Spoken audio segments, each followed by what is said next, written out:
What's going on is Anton from AntonDaniels.com. I appreciate you guys for continuing to rock with me, but I just got home off of an early morning flight, right? First thing through the door, I want to see my family. I love my family. You know, I'm a family man. I'm an advocate for families, right? Second thing, I got to get that hot shower because I got to throw the threads on. The threads make me feel like $1,000,000, but the third thing through my mind and all throughout the trip is that I gotta have that Tej pack. Tej makes my life uncomplicated. It's uncomplicated skincare for men.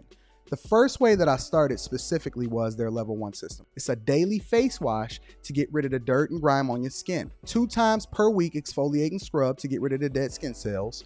An AM moisturizer with SPF 20 because you should always be protecting your skin from the sun, and a PM moisturizer to help your skin stay hydrated and healthy throughout the night. Here's the thing. My favorite part about Tej Henley is that every box comes with an instruction card that tells you when to use each product, how much to use, and in what order. They really making the process of achieving and maintaining amazing skin for men uncomplicated. In addition to amazing skin, members of Tej Henley get tons of benefits, including at least 20% off the retail price, the ability to customize your box, exclusive monthly deals, you can pause and cancel at any time, and you get free shipping. And because Tej Henley is sponsoring today's video, they're offering my viewers an amazing deal, right? Just click the first link in the description and you get 30% off your first box, plus a free gift. It's an amazing deal. You got to get started today. You're not out here trying to look like a dusty. And if you travel as much as I do, which I'm sure most people don't, but you know me, I'm pushing my bag chasers in order to be in the top 5%, top 10%, top 1%. We got to make our lives uncomplicated, and Tej Henley is no better product. You got to look good. You got to smell good. And you can't be looking like a dusty. Make sure you get started today. Click the link in the description. Get that Tej pack. Feel the Tej, my friends. What's going on is Anton from AntonDaniels.com. I appreciate you guys for continuing to rock with me. Thank you for tuning into the Millionaire Morning Show. It is Thursday, May 11th, 2022, or 2023 year of our Lord. Shout out to everybody that's in the building, early risers, bag chasers, everybody that's speaking to everyone in the chat. We love you. We appreciate you. You guys are absolutely positively awesome. Make sure you hit a like for the YouTube algorithm, subscribe to the channel, and turn on your notification. What I'm wearing today is the People Love Good Quality sweatshirt, hat, right? This person is a bag chaser. I do not make $1. All of the gear that y'all been seeing me wear, the Lamb of God couture clothing that I've been dropping the last, earlier this week, the sweatshirts and the gear that I've been rocking last week, what you guys are seeing me rock right now. I don't make a dime for it. Now, I will be dropping the Anton Daniels merch very, very soon, but this is just gear that I think is dope. When people send it to me, when people bring it to me to the Patreon meetups, all of that, whatever, so on and so forth, I love my people, so I always try to give them that alley-oop and that assist. And it's nothing for me to always hold them down and give them my word and say, yo, I'm going to rock your gear. I love it, because I genuinely do love it. I wouldn't rock anything that I don't love. I'm not going to be on here looking stupid. You know what I'm saying? So this is the People Love Good Quality. You can follow them on Instagram. You can also go to their website. It's People Love Good Quality. Billanico. I wore Billanico. I don't make a dime from that. PeopleLoveGoodQuality.com. The link is in the description for y'all to be able to tap in and pick up this pick up this sweatshirt, the LL Cool J joint, the hat, all of that, right? But we definitely coming with the merch very, very soon. But this is dope. I thought it was dope. My daughter loved it. I loved it. My wife loved it. My people love it. So if you want to pick up this merch, the link is in the description for y'all to be able to tap in. Also, shout out to Tej Henley. 30% off your first order plus a free gift. This live stream today specifically is sponsored by Tej Henley. All right. The link is in the description. And when you restream this, it'll also be pinned to the top of the chat for you to get 30% off your first order plus a free gift. As a matter of fact, I was talking to Tej, and I was talking to my wife yesterday, and I said, yo, I think I'm going to be giving away some free Tej. You know what I'm saying? For the ladies that's tapping in and for the fellas that's trying to get right, We might be giving out maybe 5, and this is at my own dime, at my own expense. I said, yo, I might have to give out some free packages of Tej, and I might have to send it to him. So, what's up, Rita? What's going on? Rita just walked in the door. So, make sure y'all get into that Tej Henley, 30% off your first order plus free gift. Thank you to Tej for continuing to sponsor the stream and getting that contract signed yesterday. Last night, we was working feverishly before we jumped on a live stream. If you didn't see the live stream from last night, make sure you tap in. Listen, if you got any other Tej, like even my previous Tej, even use any of my previous links, if you did all of that, exit out. Exit left. Only rock with the link that I'm giving you in the description. If you had any other Tej, exit left and only rock with the link that's given in the description, because we need them to understand that we are Army. We move differently, and that we only give products that we truly believe in, which is why it was so important for me to get this deal done, right? And TJ said, listen, Tom, we're going to give you the bag because we understand what it is that you do, that you're a part of the Chasers, and you would never rock anything or recommend anything to anybody that you wasn't truly rolling with yourself. So shout out to Tej Henley. We love you. We appreciate you. Thank you for sponsoring the stream. I'm also dropping a Patreon exclusive interview today, as well as a Patreon exclusive video later on this month, or not later on this month, later on this week. So if you're not a bag chaser, if you did not vote on the next city that we're going to be going to, the link is in the description as well as pinned to the top of the chat for you to be able to tap into the Patreon. It is the best Patreon on the face of the planet. We definitely are going to take over the entire world.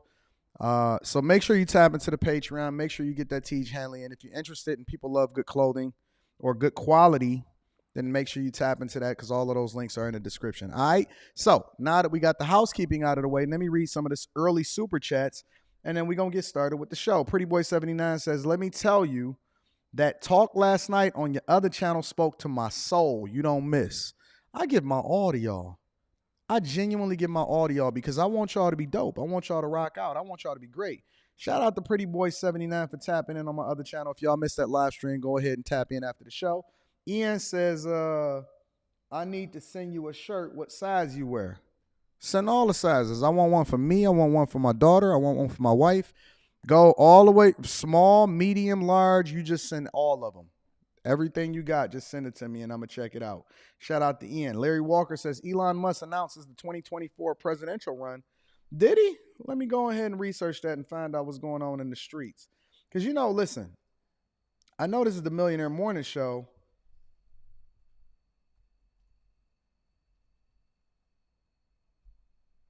It's the Millionaire Morning Show. Nah, he didn't announce a run. I'm not seeing nothing. Y'all got to make sure that y'all get some credible sources.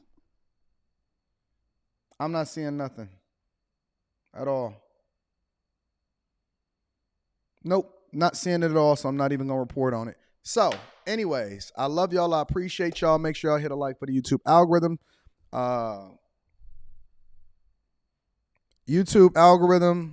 Make sure you subscribe to the channel. Turn on your notifications. And if you have not already, make sure that you tap into the Patreon. Link is in the description as well as pinned to the top of the chat. Now, let's get into the show. And thank you to all of my early super chatters. Also, thank you to the Cash Appers. I'm definitely going to be announcing what's happening out here with that, and we're going to get it popping. All right, so first line of business, we got a lot to cover. Again, thank you to Tej Henley for sponsoring the live stream. Make sure y'all get that Tej pack. Jamie Foxx.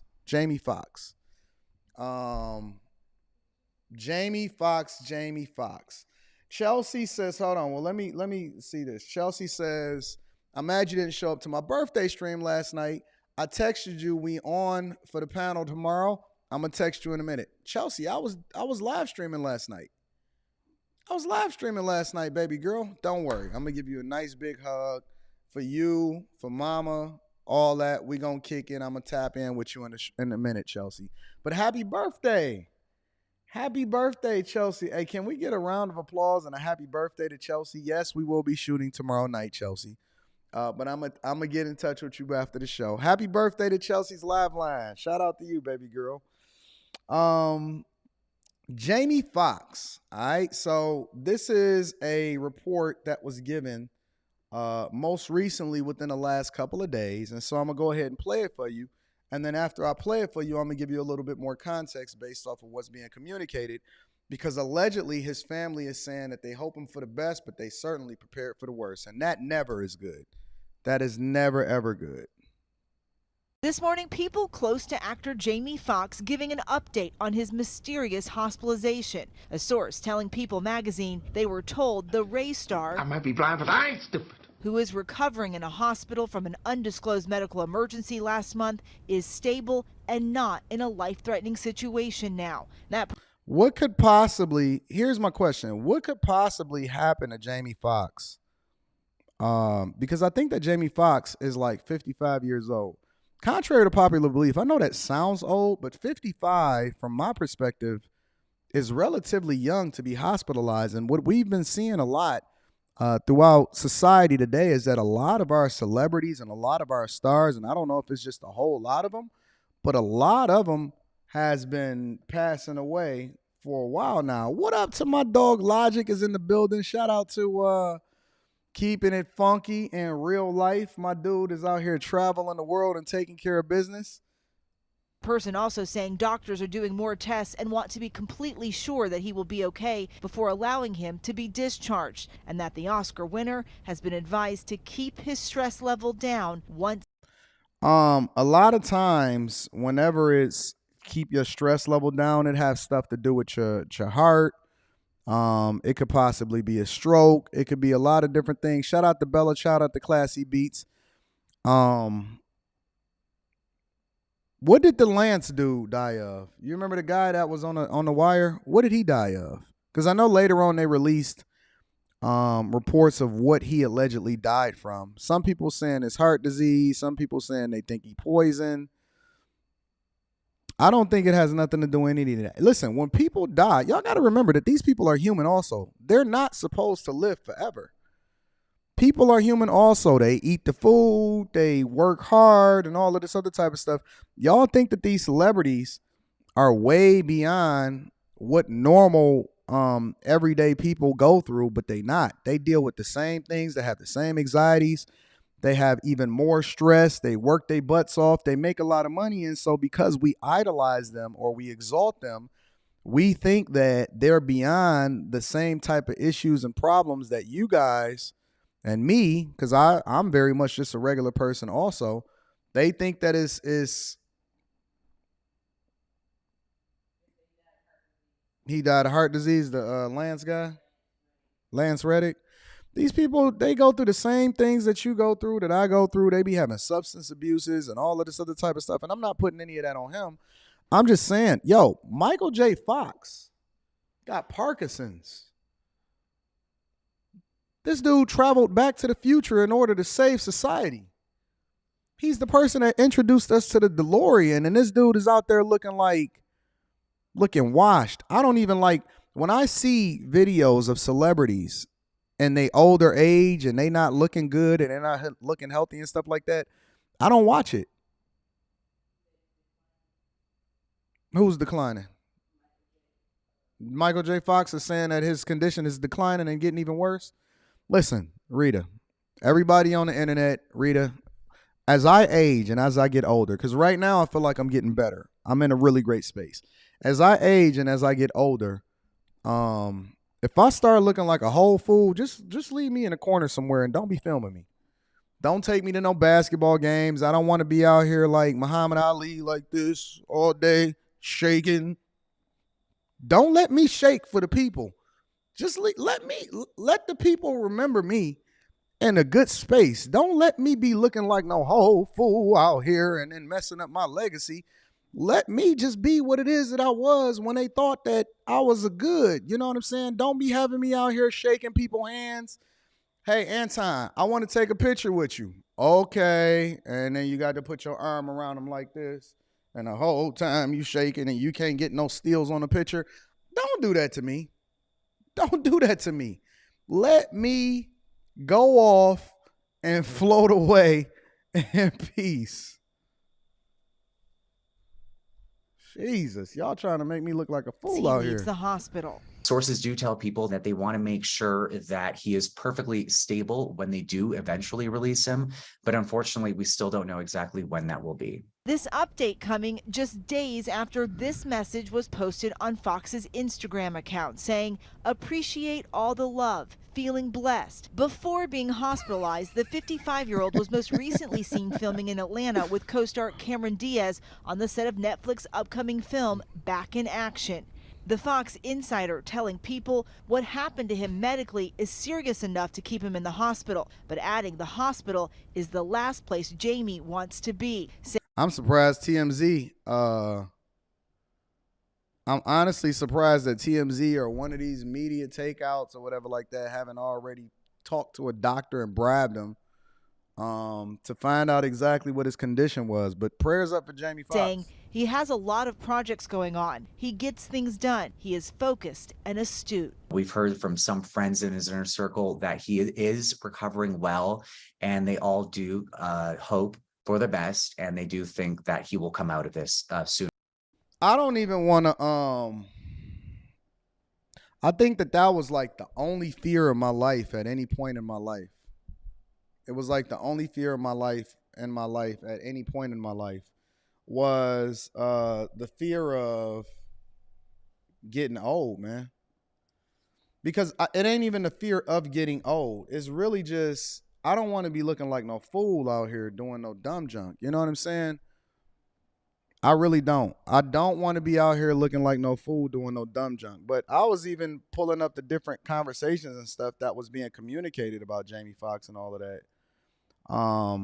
And for his family, which I don't even know who's speaking on behalf of his family, but for his family to even say, "Yo, we preparing for a worst case scenario," that's not a good look. It says that the actor continues to stay at the hospital after the health scare he suffered weeks ago has all of Hollywood deeply concerned. One of the most beloved figures reportedly had to be revived after he had an episode that his family wants to keep hiding. All clues point to a possible brain issue, but nothing has been confirmed. He continues to be under observation in the hospital, and his family saying that they're preparing for the worst and hoping for the best. No, you got to prepare for the best, and that's just the end of the conversation, yo. So again, prayers up for Jamie Foxx. I don't want to see anybody going through this. I don't like to see the worst of anybody. I only want to remember the good of who they are, and it's not a good look, man. I just don't like that. I don't like the idea that, I mean, I know death. I'm not even going to speak like that because words have power, and I'm not even going to put that on him. I'm going to just say praying for him, praying for his family, praying for a full recovery. I was looking at a story with regard to Bruce Willis, and people don't even really realize how great and how big of a star Bruce Willis was when he was out here and he was doing Lethal Weapon and he was doing The Sixth Sense and he had some of the biggest, greatest movies ever.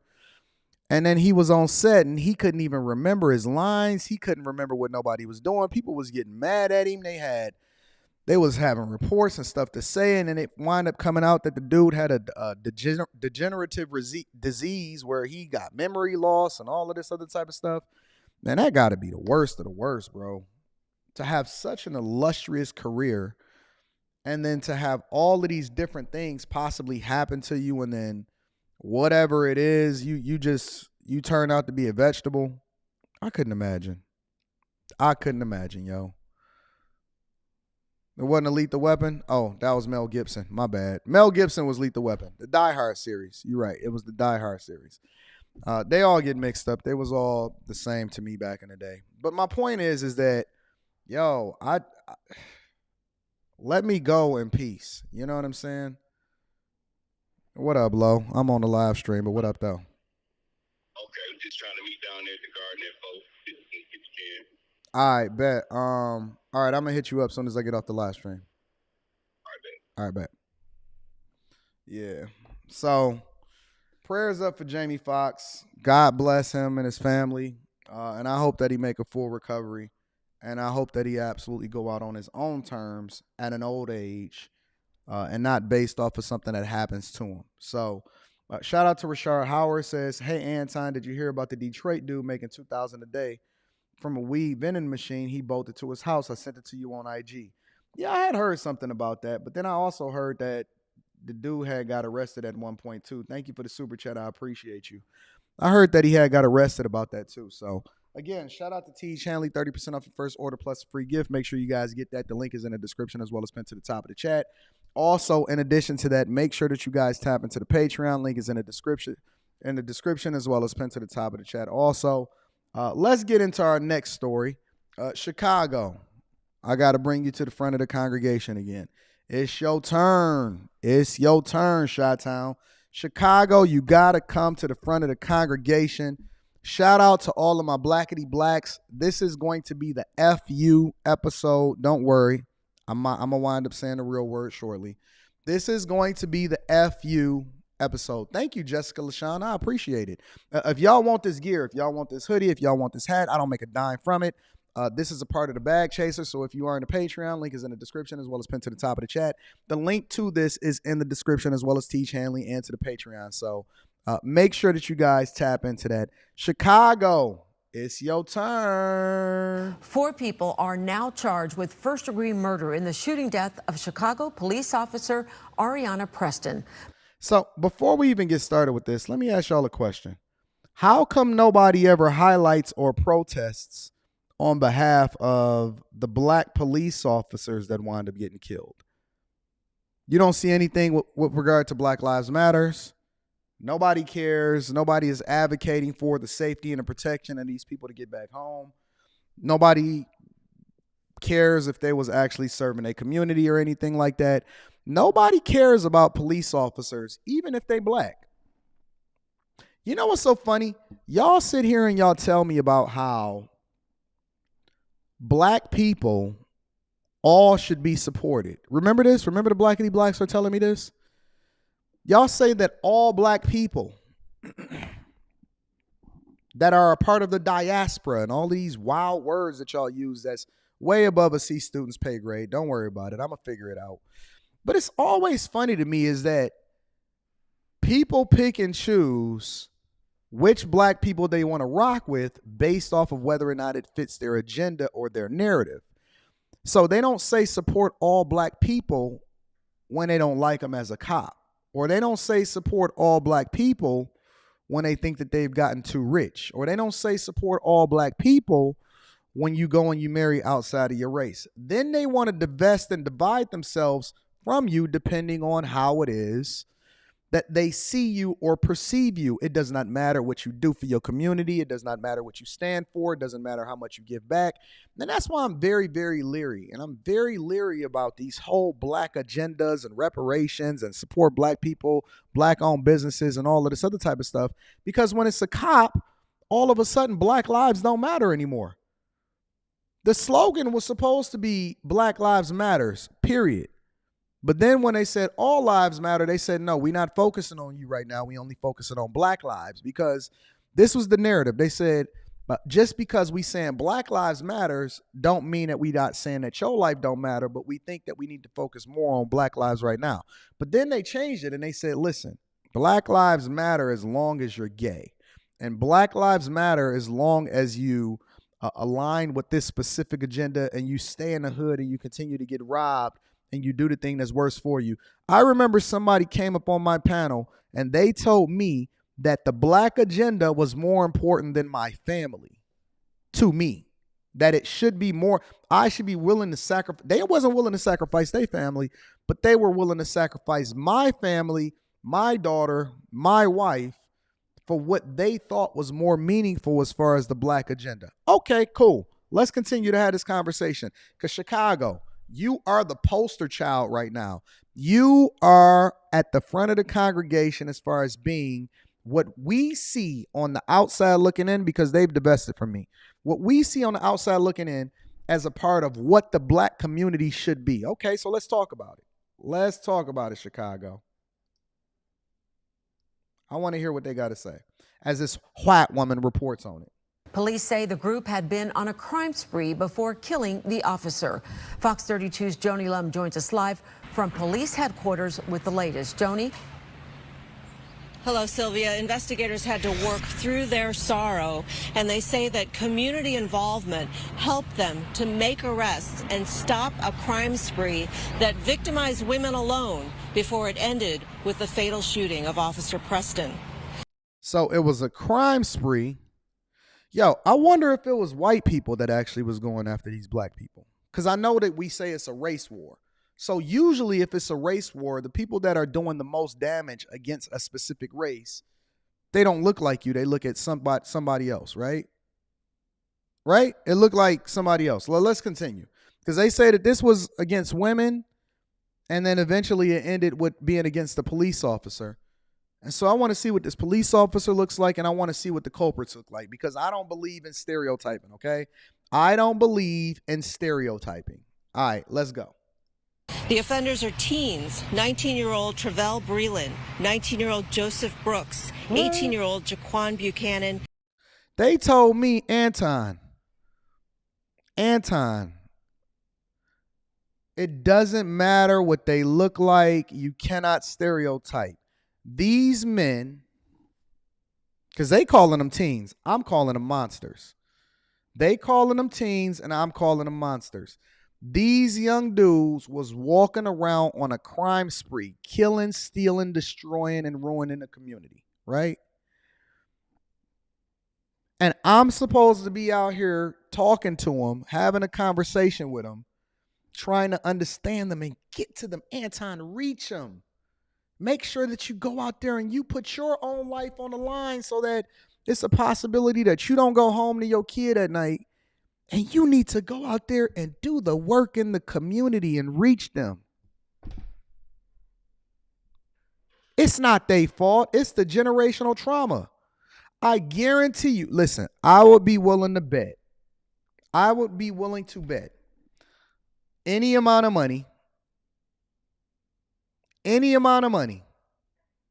I would be willing to bet any amount of money that not only was these dudes raised on the south side of Chicago, but that they also were in single parent households. That they also were in single parent households. And a 16-year-old These are the faces of demons. male. Police say at least 2 of them shot at Officer Ariana Preston when she was returning home from work at 1:42 a.m. Saturday. Police say the 4 offenders were traveling in a stolen red Kia, and they were looking for people to victimize.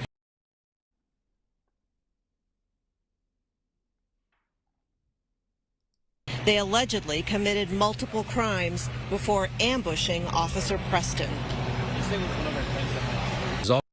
Did you see what Officer Preston looked like? Did you see what Officer Preston looked like? This is Officer Preston right here.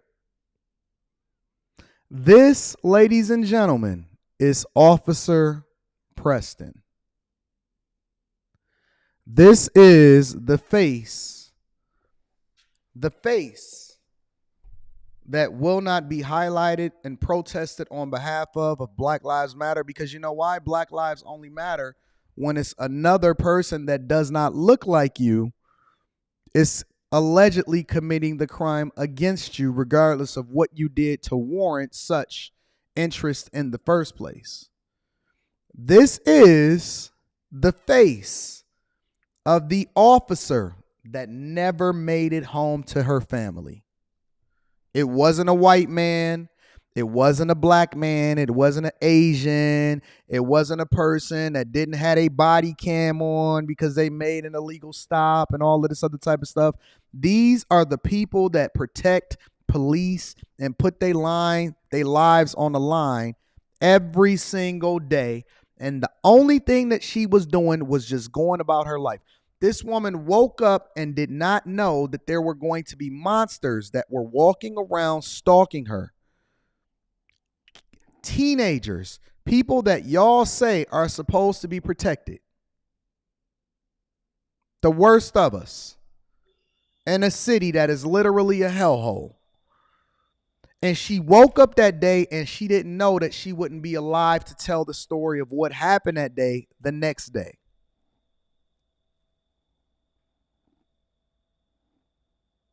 What happened to defund the police? What happened to Black Lives Matters? What happened to the protests? What happened to protect black women? What happened to any of this type of stuff? I'm just curious. I don't see anybody. Where is Jesse Jackson? Where is the NAACP? Where is the Freedom Riders and all of these other type of people? Where the rappers? I don't see no rappers. Listen, we all can guarantee that there will be a rapper that releases an album this Friday, tomorrow, that say free the gas or free my homies or free this person or free that person and all of this other type of stuff. But I guarantee you, everybody that they say free will not be innocent of the crime that they were convicted of and locked up for in the first place. Monsters, evil, demons in the form and taking shape within black skin, but we supposed to hold you down and be on code for who? Before we can start talking about reparations, we need to start talking about separation. The conversation amongst black people, let me tell you something, because we're going to get into this reparations conversation shortly. The conversation amongst black people should not be about reparations. It should be about separation. The good black folk should be separating themselves from the monsters, because other races don't sit here and support and hold down people that are the worst for them just because they look like them. Before you start talking about reparation, because let's be clear, money can't save you. Money can't make you a better person, and money does not fix every single problem. It makes you more of what you already are. Don't worry about it. We're going to continue. Officer Preston was returning because I want you to get the full brunt of what this is. Home from her tour of duty early Saturday morning. 4 offenders pulled up in a stolen vehicle. The offenders quickly exited the vehicle and ran towards Officer Preston while armed. An offender fired at Officer Preston, who returned fire. The offenders continued to shoot Officer Preston. An offender stole Officer Preston's weapon before all offenders fled the scene in a stolen vehicle. Did you hear what happened? They just jumped out. Jump out boys. Jumped out in a stolen car, started shooting at her, killed her, took her gun, and then jumped out of there and got up out of there. No questions asked. No money that they trying to, not a robbery. Listen.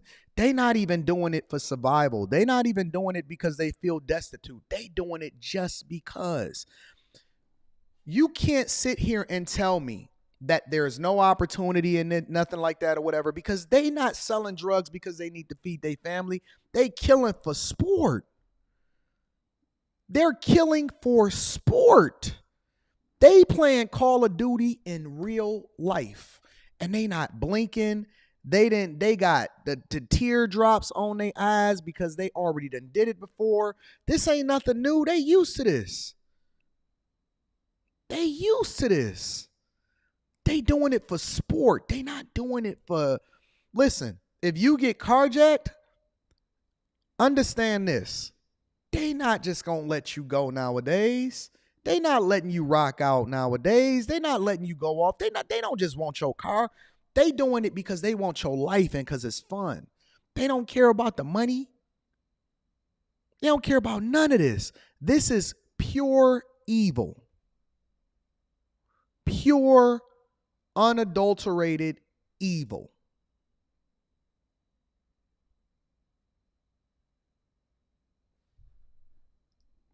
Her last arrest that evening, even the arrestee, once finding out the news of what had happened, she wept. But that speaks to the credit of Officer Preston. Look how pretty this girl is. Look how pretty this person is. Her whole life was ahead of her. You know what her problem was? is that she was born and raised and she decided to serve a community of people that didn't give a fuck about her. Let me say it for the people in the back.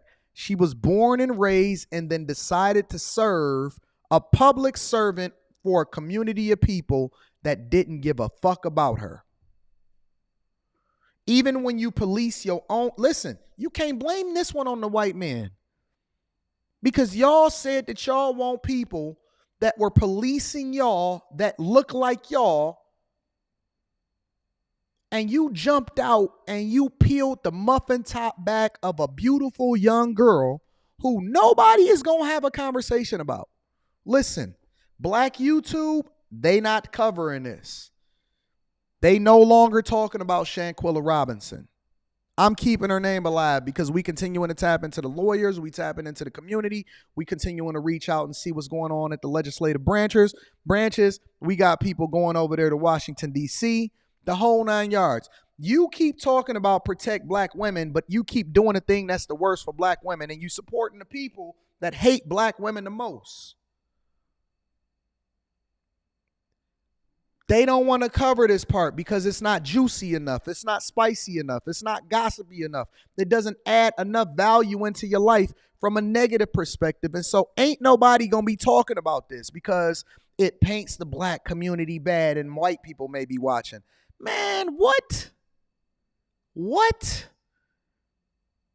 If you don't put this on the front page of every black, listen, I want to see the Muslims out there. I want to see the people advocating for their parents and trying to understand what happened on there. Listen, I don't want to hear nothing from nobody until they start to hold themselves accountable and get their own beam. If you are a person that's for all black people, then take responsibility when it go negative too, not just when it goes good. Don't worry about it. We gonna continue this. Commander Pendarvis says that the charges put police on a path to heal from the loss of this star officer if they can ever. I'm going to do you one better. We going to bring her. Let's see what her mother got to say about it. Y'all want to do that?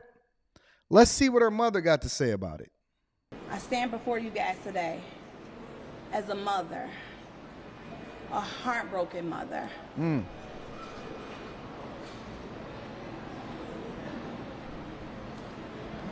A mother that's full of anger,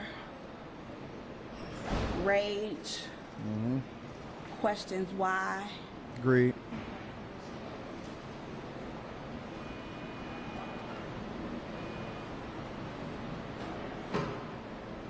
We poured into her.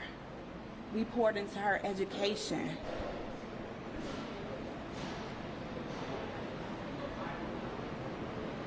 Let me tell you what that means when somebody said they poured into them.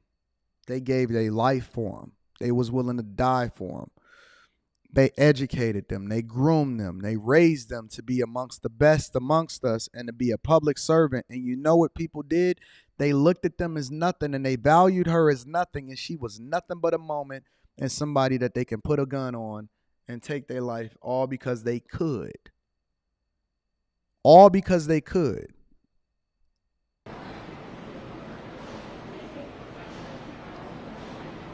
Look at the family. Look at the family in the back. Look at the family in the back. This is sad. This is absolutely positively sad.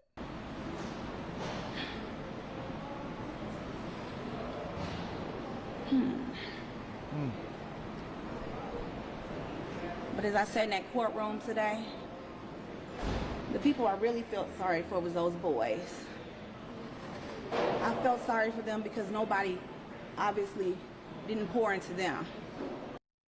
And even when they take your own daughter for you, you more passionate and compassionate about the very person that killed and destroyed the thing that you invested in and meant the most to you in this world. You probably don't even feel. You probably don't even feel anything right now because you're so numb and you haven't even grieved properly. And she's sitting there saying, and I feel sorry for them. Compassionate. Saints, ain't you tired? Ain't you tired about caring more about other people than they care for themselves? Ain't you tired of seeing the good ones lose and suffer the most? I tell God all the time, and I have conversations with God all the time, because I see these type of stories hit my desk and y'all send them to me, and y'all send them to me in my email, and I say, God, why is it that the good people are the ones that suffer the most? Reading Super Chat shortly. Shout out to the Wealth Building Journey. Why is it that the good people suffer the most? Why is it why is it designed to where the ones that are best for society get the most persecution and affliction, and we still supposed to turn the other cheek? I don't understand that part of us, God. Every time I read that scripture in the Bible, it just don't hit the same as it's supposed to hit, God. Shout out to Chris J. reading that Super Chat shortly. I'm looking for understanding, Lord. Help me to understand it.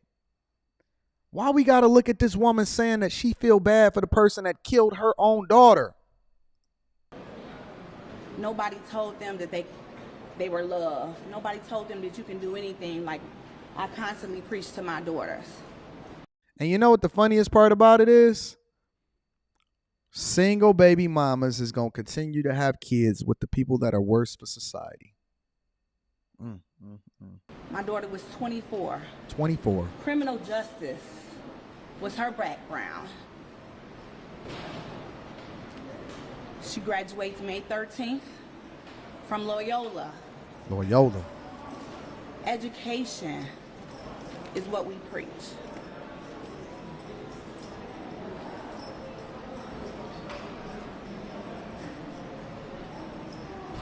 As crazy as this may sound, I pray for their family. Couldn't do it. I really, really do. I pray for their family. Lord, don't put on me nothing more than I can bear. Couldn't do it. Anytime you can shoot somebody and say, that was my work, what kind of human would say that about another human being? And you know what the funniest part about it is? They're going to be comfortable in prison. The funniest part about this whole thing is not only are they not remorseful and they chilling and they actually did that work, they probably going to be feeling comfortable. They going to have them a good old time. They going to get them some cell phones in prison. They going to be on TikTok. They going to be eating 3 meals a day, working out, getting buff, getting fit. And then we going to advocate for them to get out early because we going to say it's unjust that they've been in the prison this long. We going to advocate for them. They going to get visits. They probably going to get them a little young boy and have some sex when they get older and put their time in.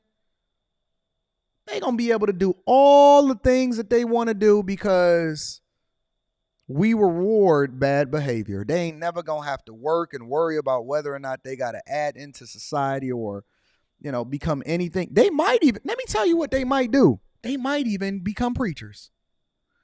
They might be the very ones that's telling you how to live y'all. Listen, y'all know how the black community is.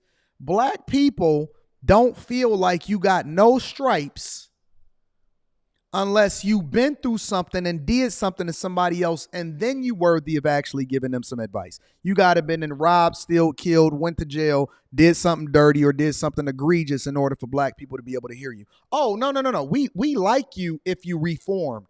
We don't like you if you came into this thing doing the right thing your whole time because we don't want to hear from you. We don't want to hear from you. We don't want to hear from you unless you've been through a redemption story because that is what we define as a testimony. Don't worry about it. Don't worry about it. Reading Super Chat shortly. Shout out to Jordan Turner.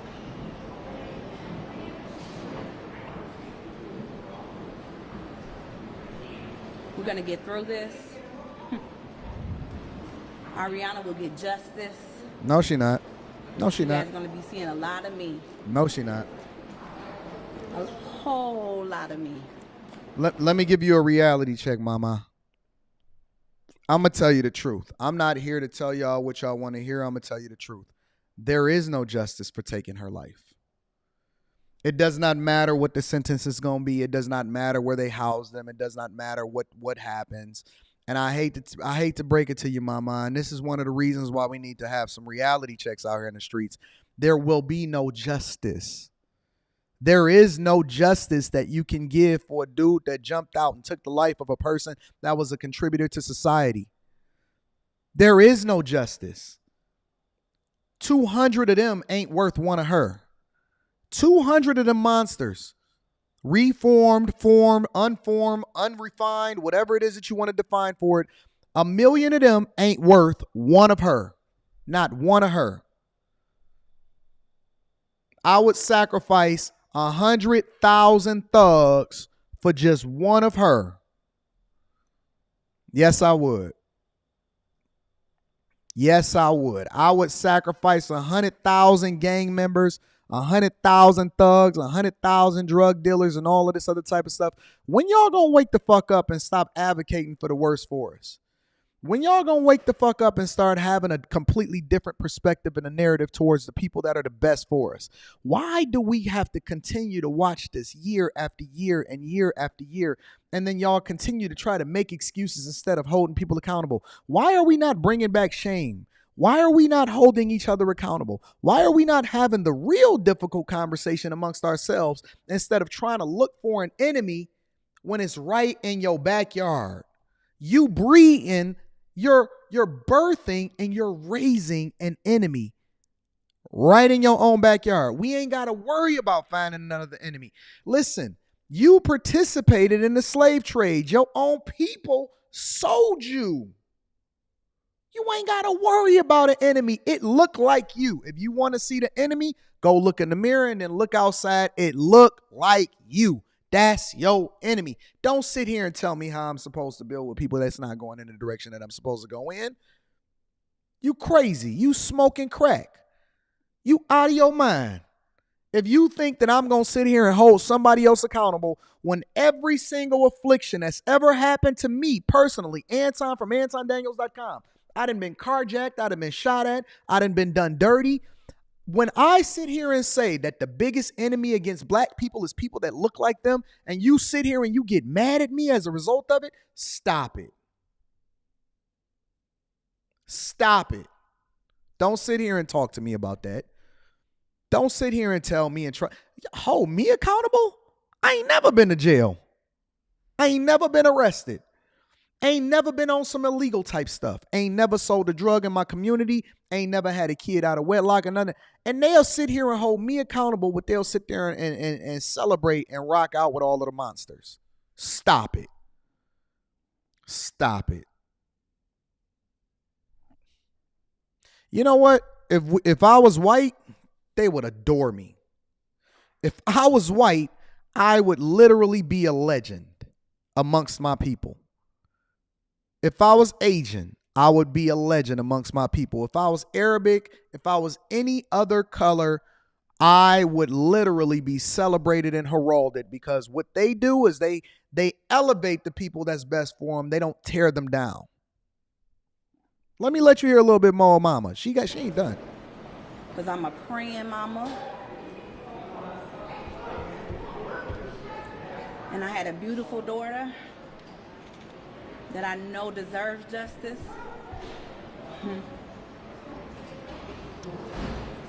She's supposed to be in the courtroom. Well, here I am. I'm in the courtroom for her.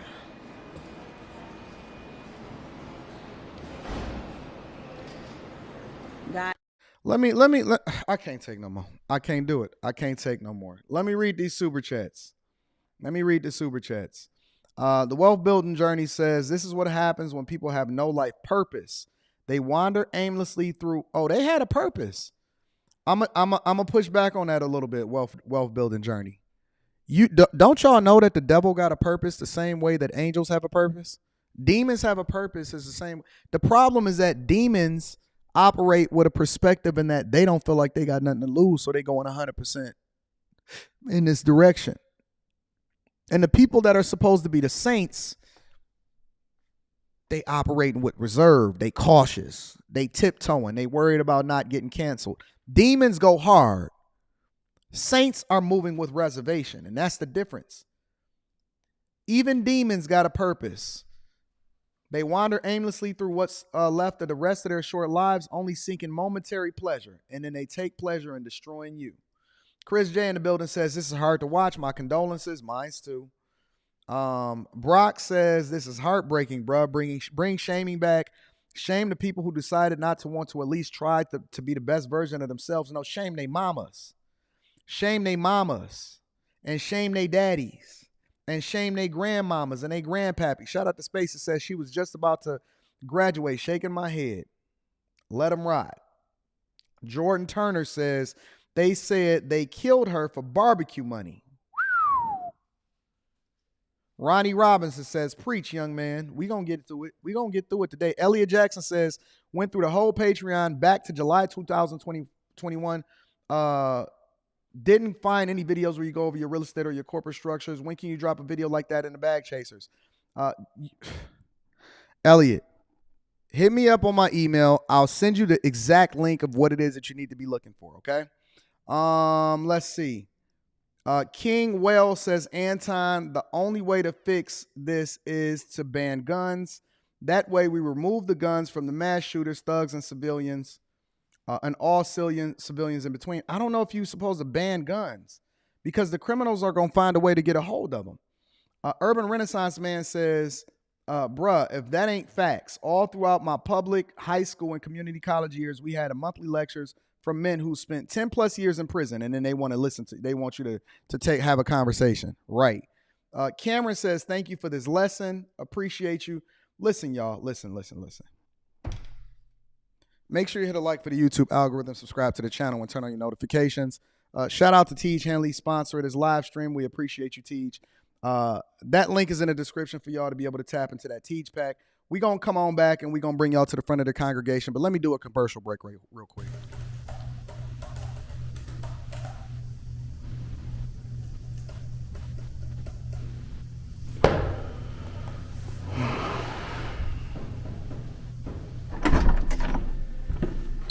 What's going on, babe?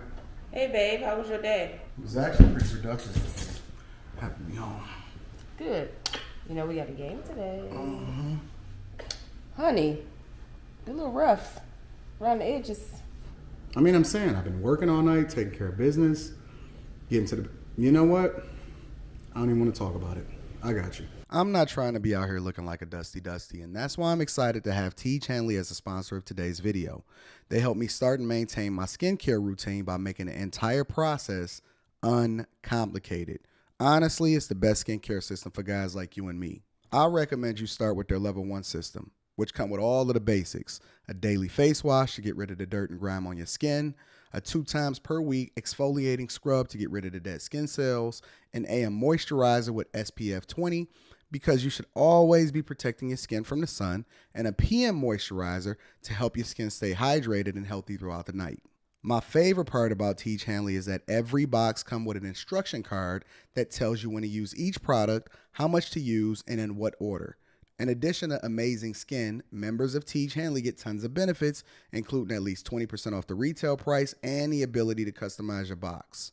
And because Tej Henley is sponsoring today's video, they're offering my viewers an amazing deal. Just click the first link in the description. You'll get 30% off your first box plus a free gift.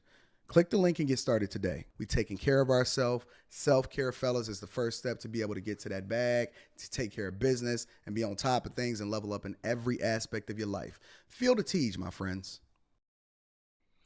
All right, we back. Shout out to Tej Henley, 30% off your first order plus a free gift.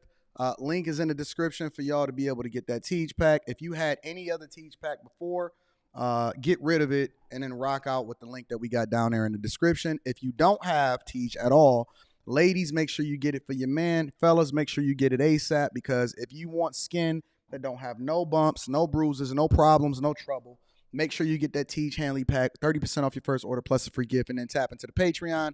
Link is in the description as well as pinned to the top of the chat. All right, so now that we've come to that conclusion, one of the conversations that's being had across the internet, and I've been covering it myself personally because I find it to be hilarious. Be reading super chats shortly. Actually, let me go ahead and tap into a couple more super chats before we get into it. Al Hughes says, no guidance. This is why parenting is important. Honest discussions. This is why we need Anton Daniels to keep it all the way real. Shout out to Al. Aaron says, what we doing with our kids is demonic. I agree. I agree. Thank you for the super chats. Let me also tap into a couple of cash apps because I know y'all hold me down, and I absolutely positively appreciate everybody that adds value into what it is that we got going on at the Millionaire Morning Show. Shout out to my dog Mike. That dude is in the building. Just hit a like. And then Kenneth with the 20 ball. I appreciate y'all for the cash apps. Aaron says, other countries got knifing problems. Taking away guns would be a band-aid. Taking them to jail is a badge of honor to them. We gotta start early. Pay attention to your kids and instill self-worth. Or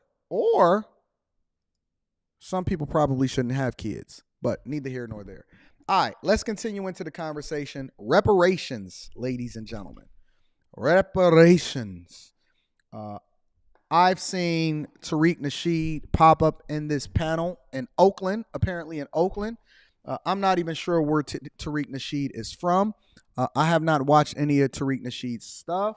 I have not even watched this video, but somebody sent it to me and they said, Anton, this is what's going on in California. So I said, all right. Let me go ahead and check it out and see what's going on. I'm definitely going to continue to read Super Chat, so thank you to everybody. If you want this shirt, if you want this hat, the link is in the description for you to be able to get it. I do not make a dime from it. It is from the peoplelovegoodquality.com website, and they are a bag chaser also, so shout out to y'all. Absolutely awesome. Let's get into it. I want to bring y'all up to date on what's happening in California with regard to reparations. Make sure you hit a like for the YouTube algorithm, subscribe to the channel, and turn on your notifications, ladies and gentlemen. The California Reparations Task Force voted today in Oakland to approve recommendations for a final proposal to be delivered to state lawmakers this summer. That task force has studied and researched the negative impacts of slavery on its descendants for more than 2 years. The panel's proposal contains restitution estimates to African Americans living in the state that have experienced housing discrimination, racial injustice, and more. African Americans living in California with an ancestor or ancestors tied to slavery could receive cash payments. So, Governor Gavin Newsom, I think I'm pronouncing his name right. Number one on the list, in my opinion, or definitely in the running, but quite possibly the worst governor in the United States of America, just recently reelected. Established a task force along with a bunch of other people, and they've been having these conversations for the last 2 years. And the conversations that they've been having is based off of reparations, establishing if reparations should be paid, how much, if so, who it should be paid to, letting people complain and whine and the whole 9 yards, okay? So just giving you an update on what it is that they're communicating right here. Panelists say the time is now. So I think it comes upon a time that we got to be practitioners. We got to be social engineers and make sure that we deliver something to this black population, or else we never will do it. Now, according to the report, an African-American resident over the age of 70 could receive payments of up to $1.2 million. African Americans over the age of 70 could receive reparations payments of about $1.2 million, okay? So this is one of the most recent reports as a result of what happened. I'm bringing y'all all up to speed. We're going to have the full conversation, and then I'm going to give you exactly what happened objectively, okay? That final report will contain 95 recommendations for determining what reparations will look like in the future. State legislators must pass all or some of the recommendations to pass the proposal into law come July. All right, so now that y'all up to date on the reparations task force and them saying you need to get your reparations in order, okay? Now we're going to go over, and this is what it is that this is the first video that I've ever seen or that I'm reacting to. From Tariq Nasheed. All right. So apparently Tariq Nasheed had an opportunity to address the reparations task force. I have not seen this video. And this is what it is that he said. Sir? Much respect to all the brothers and sisters here in the Bay Area. First of all, I want to make 3 quick points about reparations, and then let our other brothers and sisters speak. First thing, we have to understand we have to focus and keep the emphasis on it being lineage-based. The problem is we see a lot of trick bag language being mixed into it where it opens the floor for other groups to come in and undermine us. So, point number one that he's making is that whatever reparations payment, and again, I'm reacting to this in real time. Point number one that he's making is he's saying that reparations should be paid based off of lineage. So, I'm assuming that that's based off of the idea that you are able to trace back your ancestry to actually see that the people that were affected or offended or impacted the most by slavery can be directly tied to your lineage, which means that we leaving out some black people, and it should not be based off of anything other than tracing the direct effects from slavery in your lineage back to you. This is what he's saying. That's point number one. Let's continue. Reparations in the form of lineage-based compensation is not a compensation for racism. Let's be very clear. If we open the door to racism, Hispanics can come in, Asians can come in, Middle Eastern people can come in. It will become affirmative action again, where we are left holding the crumbs and everybody else is holding the cake. So we have to focus on the lineage-based reparations, especially the aggrievement that our foundational Black American lineage accrued out here in California. In California, this was a state that allowed slavery. People say that this wasn't a slave state. There was informal slavery here. The only reason they made it a technicality to make slavery illegal in California, they didn't want the white wealthy slave owners back east coming here getting all the prime real estate. They had slavery out here. I thought he was saying that he was going to go with 3 points. So, okay, we see what's going on. I hear what he's saying. I'm taking it in. I don't know how true it is. I'm just going based off of what he's communicating right now. Foundational Black American brothers and sisters and our ancestors were out here working enslaved. San Bernardino, California was a slave colony. There were slave colonies here around the Bay Area. We couldn't get out of slavery because they made it illegal for black people to testify against white people. That's how they trick bagged us up into slavery here.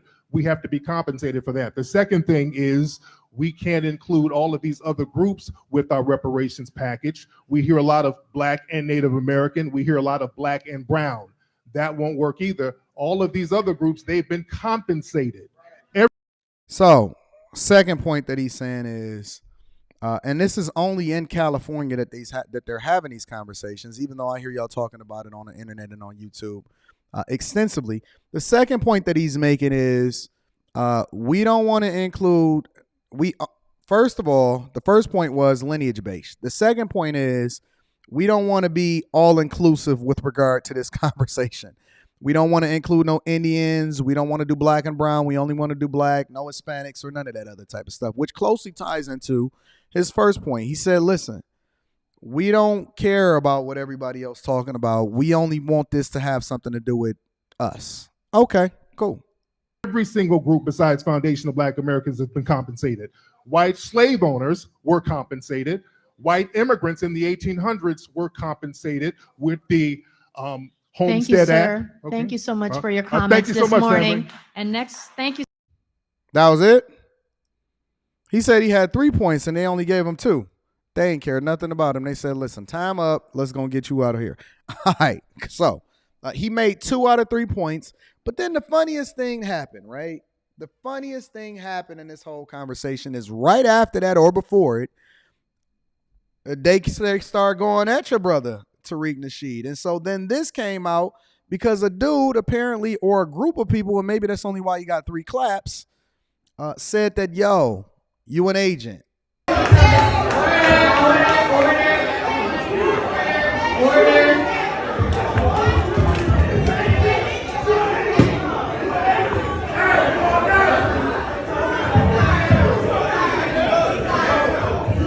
Question. As we watch this kerfuffle take place, as brother Tariq Nasheed, which I don't have anything negative or positive. I have never reviewed anything about him or toward him until this video specifically here on the Millionaire Morning Show. But here's my question, right?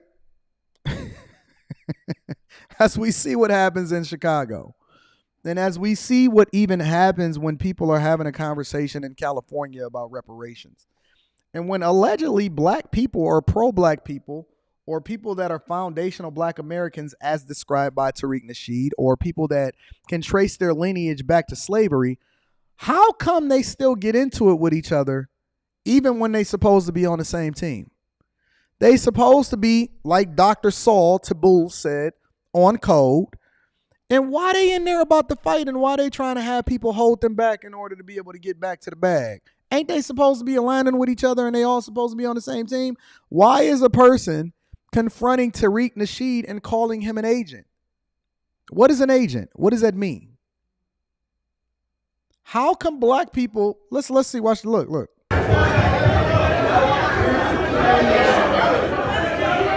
Somebody get the police in there. Tawan, we got a bunch of black people in here trying to talk about reparations. We know it's gonna go off the rails. Over and out. Call in the dispatch.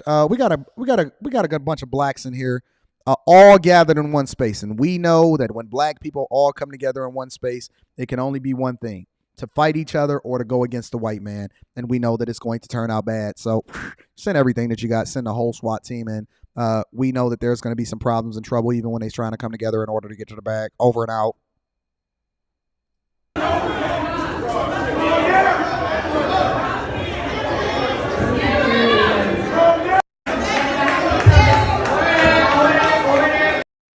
Order in the court. Order in the court. Y'all, we gonna have to get together because Governor Gavin Newsom put together a reparations committee for us to be able to get what it is that y'all got and to make sure that things go the way that it's supposed to go. Why are y'all sitting there arguing and calling each other's agents? Order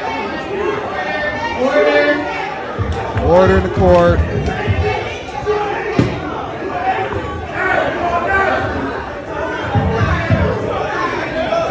Are these the people that y'all want to give money to? Just curious. Are these the people that y'all want to give money to? What do y'all think is going to happen when you give these people some money? What do you think happens if you give these people? First of all, the government is broke. They trying to raise the debt ceiling. California is running like a $23 billion deficit. So who they going to get? Where they going to get this money from and who they going to give it to? Just curious. And then why would they give it to them? And what do y'all think is going to happen?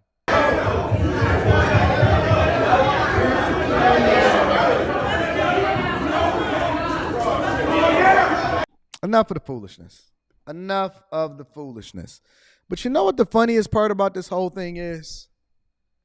You know what the funniest part about this whole thing is? Shout out to the super chats. I'm going to be reading those shortly. I definitely appreciate the people for holding me down. Shout out to Jay Woodfin is in the building.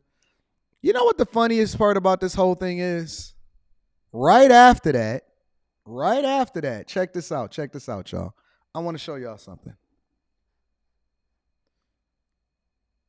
The governor came through and they said, fuck your reparations. The very person that created the task force. The task force, the reparations task force, after hearing all of the speeches and seeing all of the buffoonery and the fuck shit that happened during this whole situation, came through and they said, listen, we got a recommendation. We want millions of dollars for the people in order to be able to get to the bag. Okay? And then Gavin Newsom, as liberal as he is the very person that advocated for and built this black on black crime panel called the Reparations Committee or whatever the hell it is. He said, listen, I heard your recommendation and this is what I think about it. And he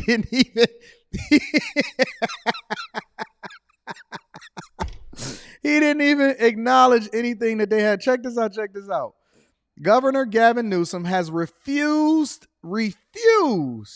keyword, words matter, refuse to endorse plans to pay slave descendants up to $1.2 million per person. The proposed payments drawn up by the state's reparations task force are intended to compensate Black Californians for decades of injustice. But the proposals could cost California, which has a current deficit of $22.5 billion, aka they're broke, and that they're losing a tax base that is running away from California, which is why they're continuing to raise taxes. And the middle class are the people that's going to be paying for anything that happens inside of California that's egregious, because the businesses are leaving, the millionaires are leaving, and the billionaires are definitely leaving. And they're going over to greener pastures such as Texas and Florida, and they bring in their pocketbooks and their pocket change with them. But California currently has a deficit of $22.5 billion. Then they're saying that the reparations could cost roughly $800 billion.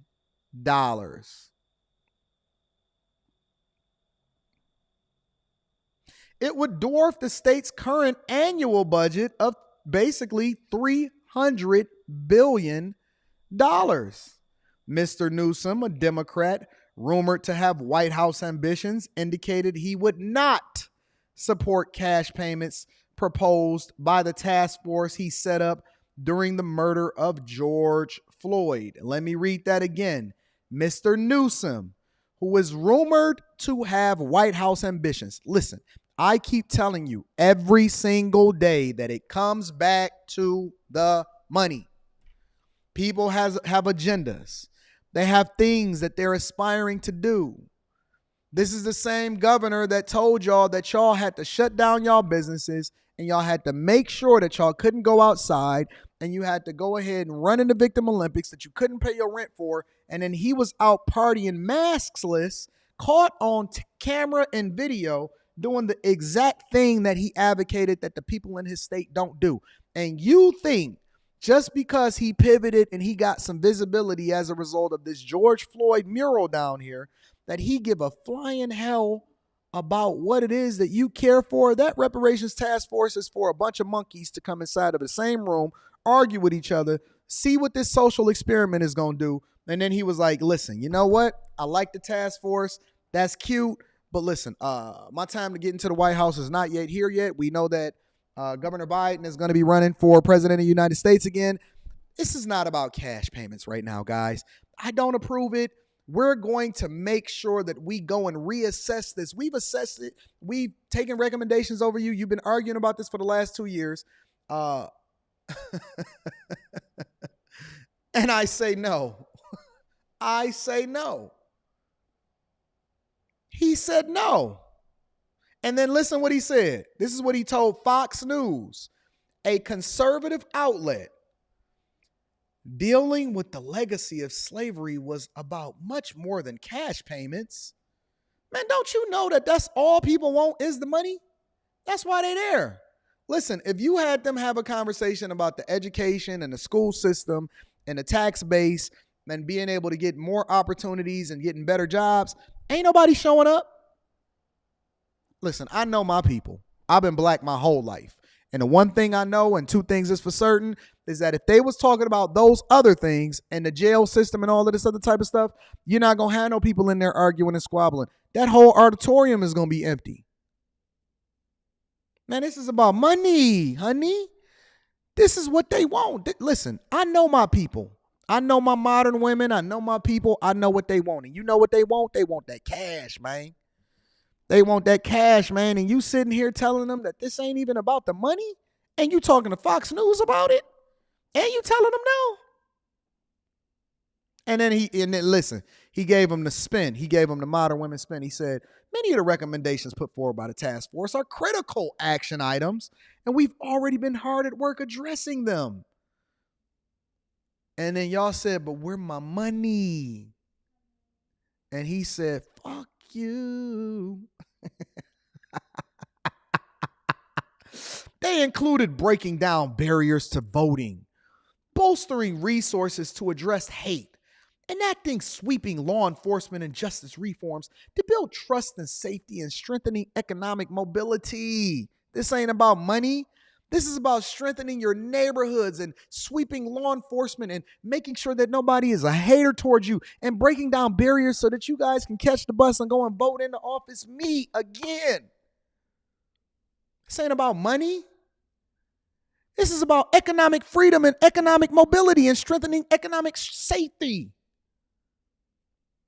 And we're investing billions of dollars to root out disparities and improve equity in housing, education, and healthcare, and well beyond.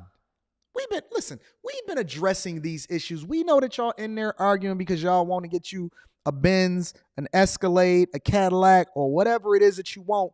But I'm saying no, because we've already been highlighting and detailing these different plans that's been highlighted by the Economic Reform Justice Committee of Southern Baptist Church II.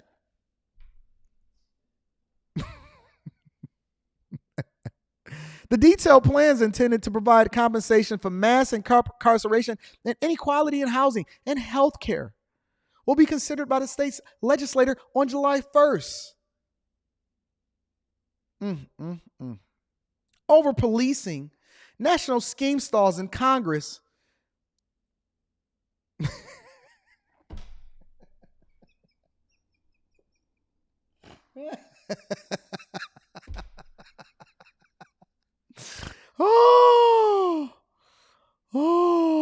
Well, listen. I warned you. I told you. I begged you to stop going and asking for something that is not coming to you in the first place. And you know what you did? You laughed at me. You laughed at me and you said, Anton, you don't know what you're talking about. They gonna give us our reparations. Governor Newsom already set up the task force. Why would he set up the task force and he not gonna give us our millions of dollars?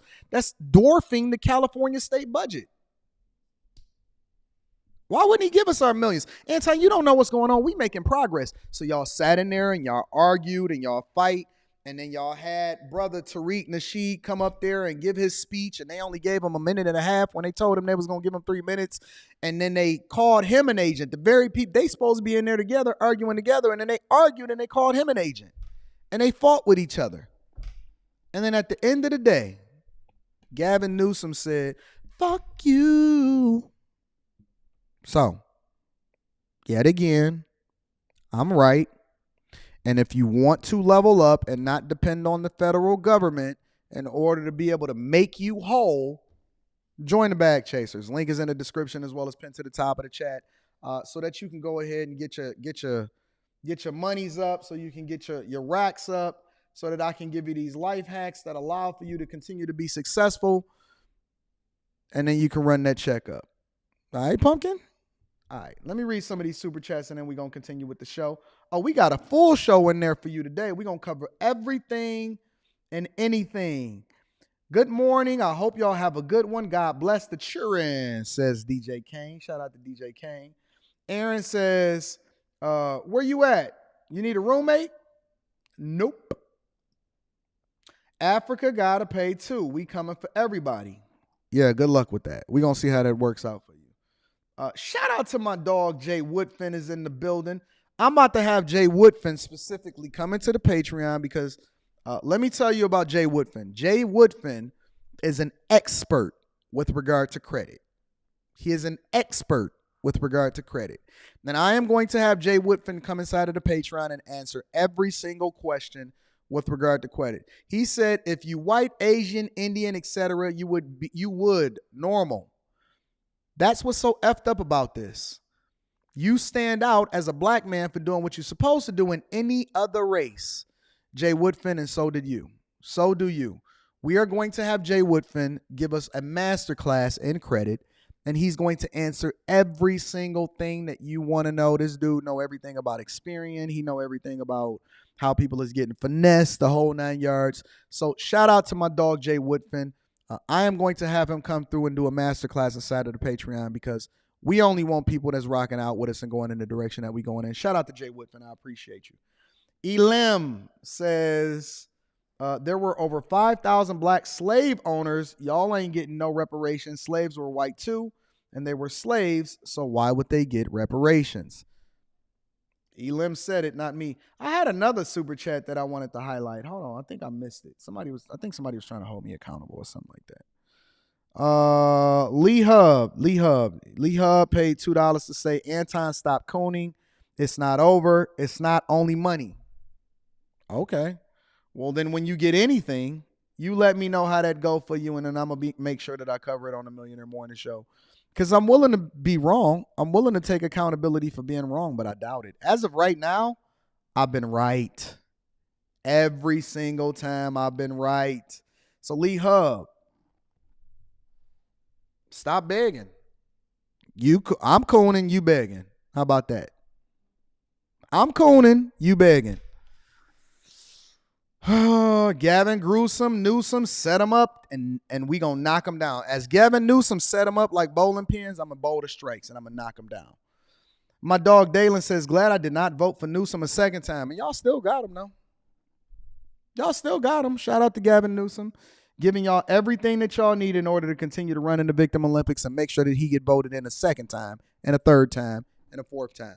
Make sure you hit a like for the YouTube algorithm, subscribe to the channel, and turn on your notifications. Tucker Carlson has reemerged, and I am going to continue to follow this story. And Tucker Carlson recently made an announcement on Twitter, his second video, if I'm not mistaken, on Twitter. And I'm going to be reading super chats throughout the show. And this is what he had to say. So I just want to keep y'all in the loop, ladies and gentlemen. Hey, it's Tucker Carlson. You often hear people say the news is full of lies. But most of the time, that's not exactly right. Much of what you see on television or read the New York Times is in fact true in the literal sense. It could pass one of the media's own fact checks. Lawyers would be willing to sign off on it. In fact, they may have. But that doesn't make it true. It's not true. At the most basic level, the news you consume is a lie of the stealthiest and most insidious kind. This is what we call a white lie.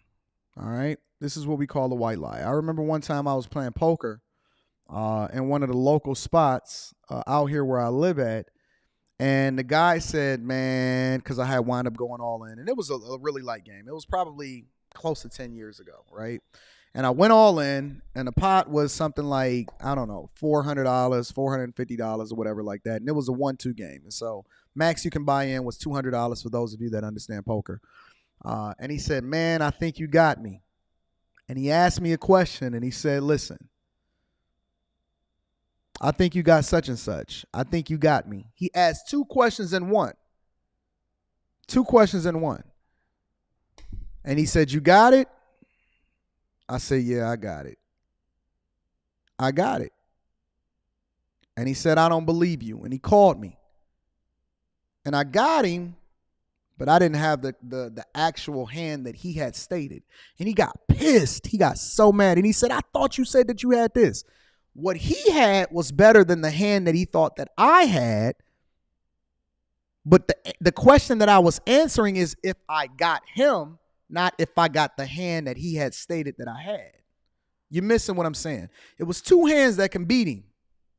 Oh, I'm sorry. It was one hand that can beat him, but two hands that was better than what it is that he thought that I had. And so he asked me a question, and I answered his question. I said, yeah, I got it. But the question that he thought that I was answering was much different than what he asked me. And so what it's called is a white lie. You're telling the truth, but you're not telling it completely, and that you're giving the full context to give people understanding as to what it is that you're doing. And so as a result, he got pissed. I won the pot, and then I never heard from him or seen from him again. And this is largely what you see happening in the news today, right? And so they'll paint the picture and they'll say, listen, crime in Chicago is out of control. And then they won't add any additional context to it, right? And they won't say that crime in Chicago is out of control on the South Side and that murders are up. Or you go into a city and they'll say violent crime is down. But then they won't add the rest of the context and say, but crime in total is up. So maybe what they considered or categorized as violent crime, murders, kidnappings, may be down slightly, and it can only be down 1 percentage point.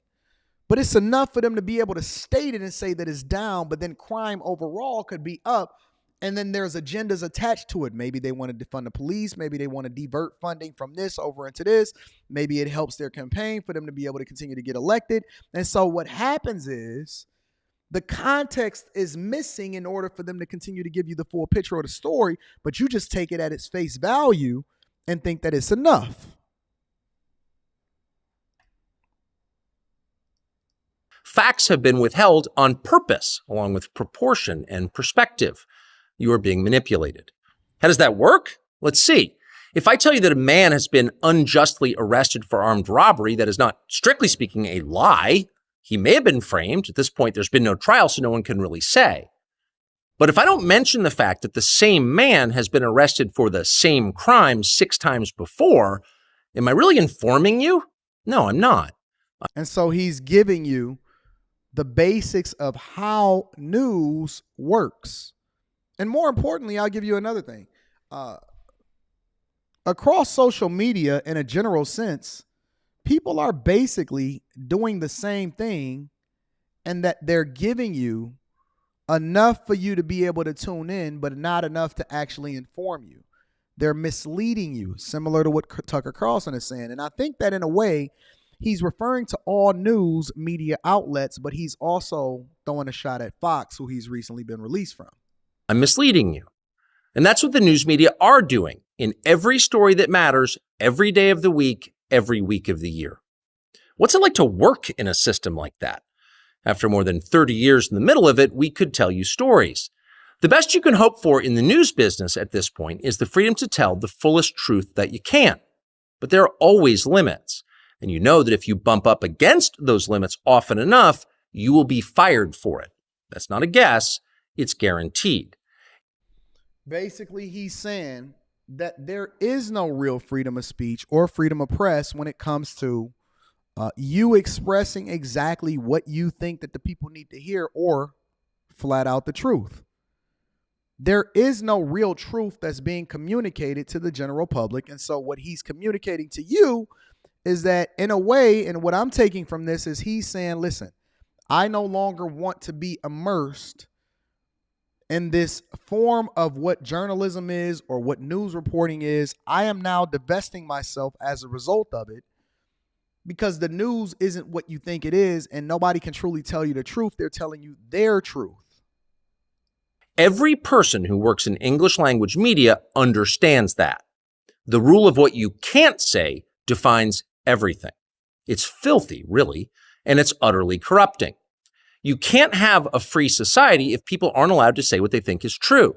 Speech is the fundamental prerequisite for democracy. That's why it's enshrined in the first of our constitutional amendments. Amazingly, as of tonight, there aren't many platforms left that allow free speech. The last big one remaining in the world, the only one, is Twitter. So, let me ask you a question, ladies and gentlemen, as you see this, right? As I break down for you and I help you to understand how everything comes back to the money. Let me say it again. Everything comes back down to the money. I broke down to you what he's communicating as far as how the news works. The white lies is being told, the lack of information or the separation from information in order to give you the original context so that you can make an informed decision as an individual. How lawyers are involved, how money is involved. And then what he's saying is that, listen, the last platform that's available for us to truly be able to rock out with free speech is Twitter. And then I see Peter Investor, for example, is in the chat. Shout out to Peter Investor. Is saying this is why Elon Musk purchased Twitter. Really? I have questions, though. And my question is, how does this come back to the money? You're missing it. You're missing everything that's being communicated right now. How does this come back to the money? This is sales 101. What you see happening right here in this video, it's not him advocating for free speech. This is him selling you on the idea that he's going to Twitter. The question that you got to ask yourself is, how big of a bag did he get as a result of being able to rock with Twitter? You missing it because you don't look at everything from a business perspective. You think that this is about Tucker Carlson. You think that this is about Fox News. You think that this is about freedom of speech. You think that this is about selling you on a narrative and galvanizing the fan base. This is about him drawing you over to a platform that he possibly, allegedly, and I can't confirm this, but I'm telling you, I'm going to stay on top of it, advocating for a platform that he now probably got a bigger bag than anybody else could have gave him to align himself with a brand called Twitter. If you think that this is about free speech, you're out of your mind. If you think this is about galvanizing a fan base, you're out of your mind. If you're not seeing one of the greatest sales pitches in American history playing out piece by piece, part by part, in order to sell you on the idea that you need to adopt a platform because it comes back to the money. Tucker Carlson, ladies and gentlemen, as much as I like Tucker Carlson because he's incredibly entertaining, is a businessman. And how do we know that he's a businessman? Because he worked for Fox News for over 30 years. So how are you going to sit here? How are you going to sit here and tell me that you are familiar with the system, you participated with the system, but you were still going to be with the system unless the system fired you? But now all of a sudden you want to galvanize the people in order to come over here to this platform and have free speech.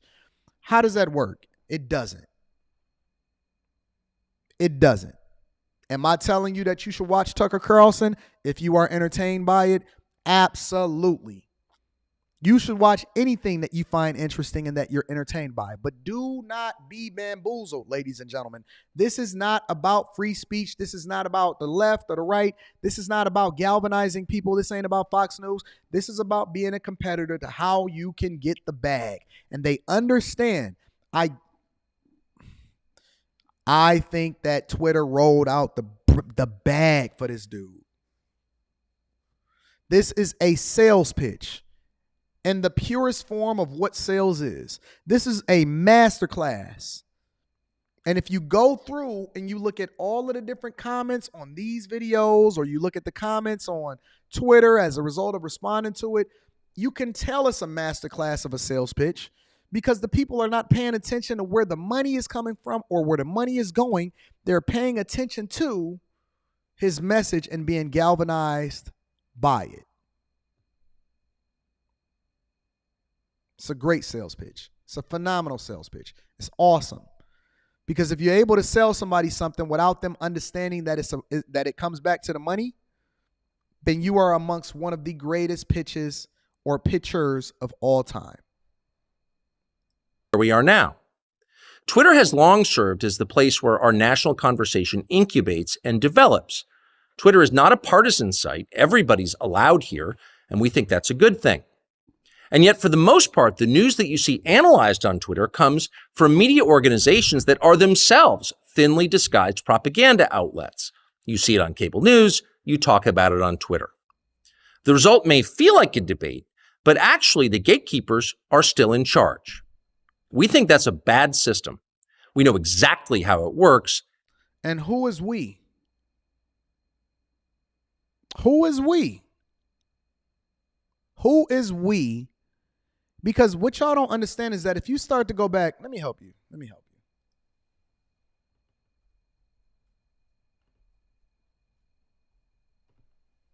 Quick Google search.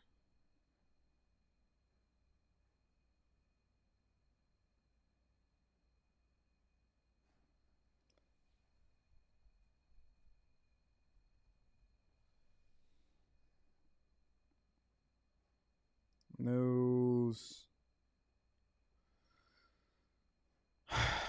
November 6, 2022. I'll come back to you, Tucker.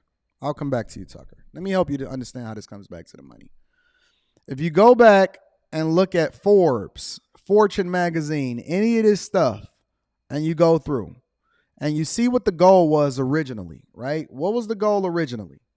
I'll tell you what the goal is originally. Elon Musk, when he bought Twitter, was trying to figure out how it is that he can cut costs and then continue to monetize the platform to generate more revenue, okay? And one of the ways in which he did it is, well, the first thing he did was he cut costs, and he did that excellent. He did a great job.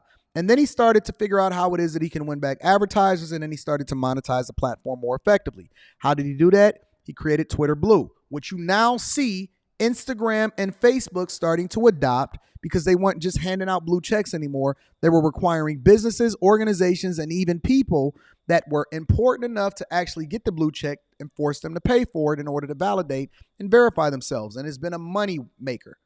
It's been absolute a money maker, so much so that Mark Zuckerberg and Instagram decided to institute it also, right? And so if you look at this headline, it says Elon Musk says, and this is November 6, 2022, back when he bought the platform, he said, Elon Musk says Twitter's monetization model. Look, I just got this pop up on my screen. I got to show you this. Literally just popped up on my screen. Where did it go? Where did it go? Hold on. Let me see if I can find it. This literally just popped up in my notifications. Twitter, Tucker Carlson's TV to Twitter move could actually pay off.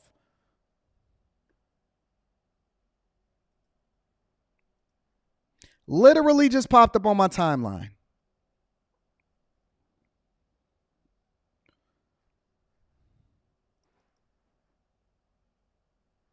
To be clear, money isn't the only reason Carlson wants to be on Twitter. And if he was most interested in money, it will probably go anywhere at all in the near future. So it's likely to kick off a legal fight with Fox about the remainder of his very lucrative contract. Tucker Carlson wants to be on Twitter because he wants attention, both in general and in the run-up to the 2024 election. But he also likes his money. Fox reportedly paid him $20 million a year, but can he make anything like that on Twitter?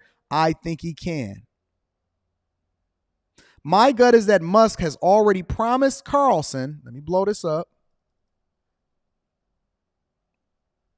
that he'll pay him as much or more than his Fox paycheck to come to Twitter. After all, if you've already incinerated tens of billions of dollars to buy Twitter, why not shovel a few more million into the fire, bringing the cost of the powerful host onto the platform?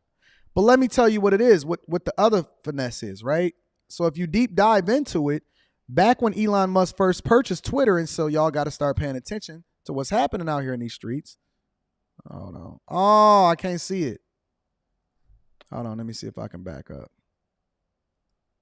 Elon Musk was recruiting creators to come over into the platform, right? Let me see if I can get rid of that. All right. $8 Twitter Blue, which has already been implemented. Twitter has never really generated anything approaching a creator economy, and it does not pay its power users like Twitter and Twitch. Its earliest questions posed to the public after he took over is how much YouTube paid its creators, which is 45% of the revenue share, and he said that he can beat that. And so what he's trying to do is create an environment in which he can then capitalize and create a creator economy, and more importantly, recruit some of the biggest people to come over to the platform to do so. So when you see this pitch happening, and you see Tucker Carlson jumping up on here and saying that, listen, Twitter is the place where I want to take my platform. Hey, it's Tucker Carlson. You often hear people say Twitter is the place where I want to take my platform. Don't think that it's just based off of the fact that he's an advocate for free speech or he wants to be able to galvanize the base. It's not. It's always a bag involved. Let's continue. Thing. And yet, for the most part, the news that you see analyzed on Twitter comes from media organizations that are themselves thinly disguised propaganda outlets. You see it on cable news, you talk about it on Twitter. The result may feel like a debate, but actually the gatekeepers are still in charge. We think that's a bad system. We know exactly how it works, and we're sick of it. Starting soon, we'll be bringing a new version of the show we've been doing for the last 6.5 years to Twitter. I see the super chat. I'm going to read it shortly. You're wrong. You're so wrong. Listen to what he just said, bro. We'll be bringing some other things too, which we'll tell you about. But for now, we're just grateful to be here. Free speech is the main right that you have. Without it, you have no others. See you soon. If you don't think that this guy is a bag chaser in the biggest form, you are incredibly deceived. If you don't think that Tucker Carlson is a bag chaser and one of the greatest salesmen that we've ever seen come across TV, and which is one of the reasons why he was one of the highest rated people to watch on the internet and on regular TV, then you are incredibly deceived. Let me read some of y'all super chats. Let's see what y'all got to say. Green Beret with the 2 ball says, just showing love. Thank you, my friend. I appreciate you. LLC says, Elon Musk spoke up yesterday and said that he has not approached Tucker Carlson. Yeah, he hasn't approached Tucker Carlson, but one of his representatives is working with Tucker Carlson. I guarantee you, allegedly, based off of my opinion. I cannot substantiate that, and I got to be careful with my words. But I believe that it is somebody that is approaching Tucker Carlson on behalf of Twitter in order to incentivize them to come over to the platform, and it's no way that you can tell me any different. He's doing a show with no deal from Twitter. Elon said Tucker will just get regular ad revenue like everybody else. God bless y'all. If y'all believe what it is that you see and you don't understand the sales pitch that come along with that, man, then Speeds the Beast says, keep doing what you're doing, big dog. Great show today as usual. Keep calling out the BS. Separation is key. Shout out to Speeds the Beast. I appreciate you. Thank you for holding me down. I wanted to deal with something fun. Somebody asked me and they sent me a video inside of the email. And I actually have been following this guy, Will Motivation. Will Motivation has been around for a long time as far as I'm concerned. I follow all of the people that's on the internet that talks about money, talks about cars, all of that type of stuff. I follow, what's my man's name that just bought the house? Richard Fain. I follow Will Motivation. I follow the guy that Dave Ramsey. I also followed the dude that left Dave Ramsey, the young Anthony O'Neill. I follow a lot. Oh, all of the guys. I follow Meet Kevin. I follow anybody and everybody that talks about money on the internet because I'm very curious as to what their take is and how different their strategy is from my strategy when it comes to money, investments, and so on and so forth, even with regard to cars. I follow Stradman. I used to follow Salamandrin. I even took some tips from Salamandrin. I'm going to be reading Super Chat shortly. I took some tips from Salamandrin in order to go into a completely different segment that I haven't even announced yet, that he's making a ton of money that a lot of people is not even familiar with. So I thought that instead of us just talking about the money, since somebody sent me this video, it'll be an opportunity for us to review and pay attention to what it is that he's talking about with regard to his new Ferrari that he got. I think he's going into how much he's paying per month for the Ferrari. So it'll be a great review video. Make sure you hit a like for the YouTube algorithm, subscribe to the channel, and turn on your notifications. I'm definitely going to be reading the Super Chat shortly. And if you have not already, get your Teej pack. Shout out to Teej Hanley, 30% off your first order plus a free gift. That link is in the description. And then also on top of that, we also have the Patreon. Link is in the description as well as pinned to the top of the chat. Let's continue. Yo, what's up, YouTube? My name is Will Motivation, and I am going to talk about the monthly payment on my Ferrari F8 Spider right here behind me. I do follow Graham Stephan. I do follow Graham Stephan also. Spec with the red interior on the inside, as you can see. I see you, Will Motivation.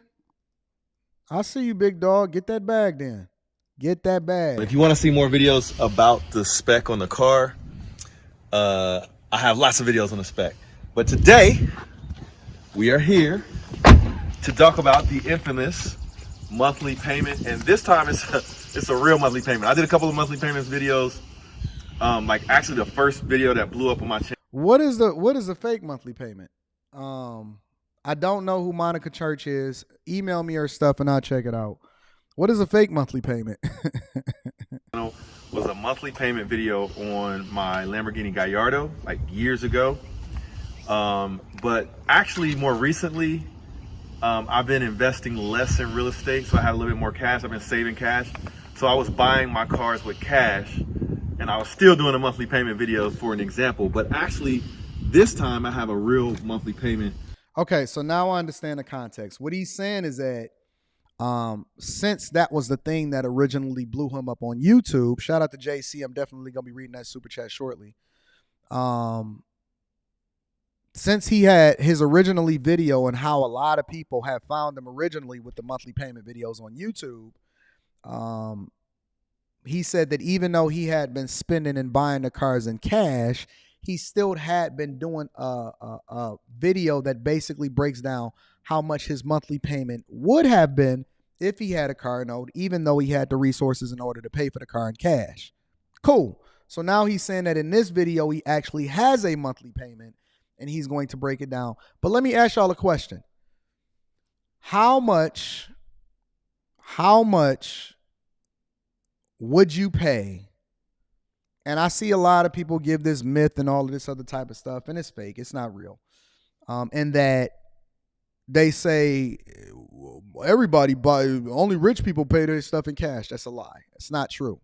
It's different ways in which they use credit, and it's also different ways in which they can justify it as a business expense, especially from content creators or from a content creator perspective. And not all rich people allocate a majority of their monies over into just buying it cash. That's not true. Okay. So when you start to think about that and from that perspective and the fact that he's using his cars for content, how much are you willing to pay on a monthly basis? And let's cut out the bullshit, right? A lot of y'all say what y'all wouldn't do. But that's completely different because when you get money, you think about it a little bit differently and you start moving a little bit differently. I done seen a lot of people say what they wouldn't do before they got money because they was on the outside looking in. But what would you really spend and how much would you spend on those type of things if you had the ability to do so? Ability to do so can mean a lot of different things, but in a general sense, how much would you spend to buy the new Ferrari, go get the new Lamborghinis, go get whatever it is that your dream cars is, the Porsche 911s, all that other type of stuff. How much would you spend considering that you have the resources to do so? On my Ferrari F8 Spider, because I still owe a little balance on my F8 Tributo, which is for sale. So I had to finance this. So let's talk about the monthly payment, jump right into it. If you're wondering how much it costs to buy a brand new, this is a 2023 Ferrari F8 Spider. The cost of this car, brand new, I just bought it 2 days ago. The cost was $422,000, and I put down. Did he say 422,000? Let me see. This was $422,000. 422. And I put down payment. My down payment was $60,000. So that left a balance of roughly what, 360,000. Let me back that up one more time. 300 and the cost was $422,000, and I put down payment. My down payment was $60,000. So 422. You put a down payment of 60. All right. Okay, I'm with it. So that left a balance of roughly what, 360,000. All right. So the monthly payment, I'm looking at it right here. It's the Ferrari Financial Services. I'll show you guys in a second. But the monthly payment is $5,002.46 every month with Ferrari Financial Services. So his monthly payment is $5,000. He put $60,000 down on a $422,000 car. They said, who breathing hard? Maybe it's the cameraman. I don't know. I mean, they outside too, so it could be the wind that's blowing inside of it too. But he's basically saying he put $60,000 down. So he put more than 10% down on the car, closer to 15%, I guess, if you really start to break it down, because 20% would be $80,000. So he put close to 15% down on the car. And he said that his payment is roughly $5,000 a month. Now I'm wondering how long that term is. I didn't do the math. Quentin says, "We're your credit union." He went through Ferrari Financial Services. He said he went through Ferrari Financial Services. He didn't go through no credit union. Incorporated. If you don't believe me, I'm gonna show you this. I don't think there's anything actually except for my phone number on here where you can see it's real. Which a lot of y'all also don't realize, that cars that get to that level, in most instances, they mostly retain their value, especially when you consider that he's also making money off of the videos that he's creating for these cars. I'm assuming, because that's what his videos are about. But also, I seen somebody say definitely more than his house payment. Apparently, he's into real estate. He said that he invests in real estate. So a lot of these people have the type of income that you guys wouldn't ever believe. If you guys actually are in my Patreon, and a lot of people are in my Patreon, y'all have a general idea, or a really good idea, when you start to combine what it is that I make from my regular job to what it is that I make. I just did a webinar inside of the Patreon of what it is that I generate from a content creation perspective. And I didn't even break down what I get from sponsorships or anything like that. So when you start to break that down, then you'll realize that $5,000, honestly, is nothing. It's absolutely nothing.